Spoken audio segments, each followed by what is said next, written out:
Ticket ஃபினாலேயோடைய 3வது round வந்து kill R stay. இந்த டாஸ்க் தொடங்கிறதுக்கு முன்னாடி விஷ்ணுவும் தினேஷும் டிஸ்கஸ் பண்ணிட்டு இருக்காங்க. அதாவது இதுலேயும் இதுக்கு முன்னாடி 2 இதுலேயும் வந்து 3 பேருக்கு பாயிண்ட்ஸ் கொடுத்துட்டு இருக்காங்க. இப்போ என்ன உன்னுடைய பிளான் அப்படிங்கிற மாதிரி கேட்கும்போது, நான் வந்து ஃபஸ்ட்டு நிக்சனா தான் தூக்குவேன், அவன் வந்து அதிக பாயிண்ட்ஸ் வச்சுருக்கான். 2வது பூர்ணிமா, அடுத்தது மாயா, இல்லை அப்போ விசித்ரா அவங்க போட்டுமே அப்படிங்கிற மாதிரி விஷ்ணு சொல்கிறாரு. விசித்ரா நம்ம போட்டோன்னா அவங்க நம்மளும் தூக்கிடுவாங்களே அப்படிங்கிற மாதிரி இவங்க டிஸ்கஸ் பண்ணிகிட்டு இருக்காங்க. அப்போ வந்து என்ன பண்ணுறது, சரி அப்போ வந்து நிக்சன் பூர்ணிமா விசித்ராவை தூக்கிடுவோம் அப்படிங்கிற மாதிரி இவங்க 2 பேரும் பேசுகிற அந்த காட்சிகளை பார்க்குறோம். பட் பிக் பாஸ் வந்து ஒரு ட்விஸ்ட் வச்சார். நீங்கள் பார்த்தீங்கன்னா கில் ஆர் ஸ்டேயில் சந்திச்சுக்கிறது யாருன்னு பார்த்தீங்கன்னா விஷ்ணுவும் மணியும் சந்திச்சுக்கிறாங்க.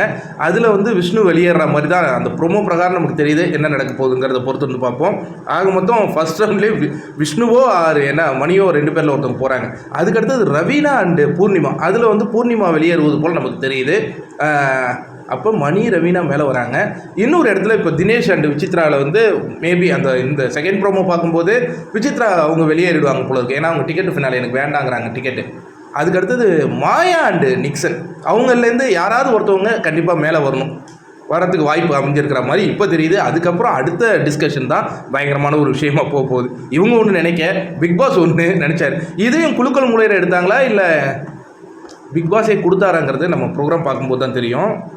அடுத்த நேற்று வந்து விஜயவர்மா ஷஃபில் பண்ணதில் வந்து சீட்டிங்னு சோஷியல் மீடியாவில் பயங்கரமான ஒரு வீடியோக்கள் போயிட்டுருக்கு. அப்படி செய்திருந்தால் விஜயவர்மா வந்து மிகப்பெரிய தவறு செய்ததாக தாங்க பார்க்கப்படும்.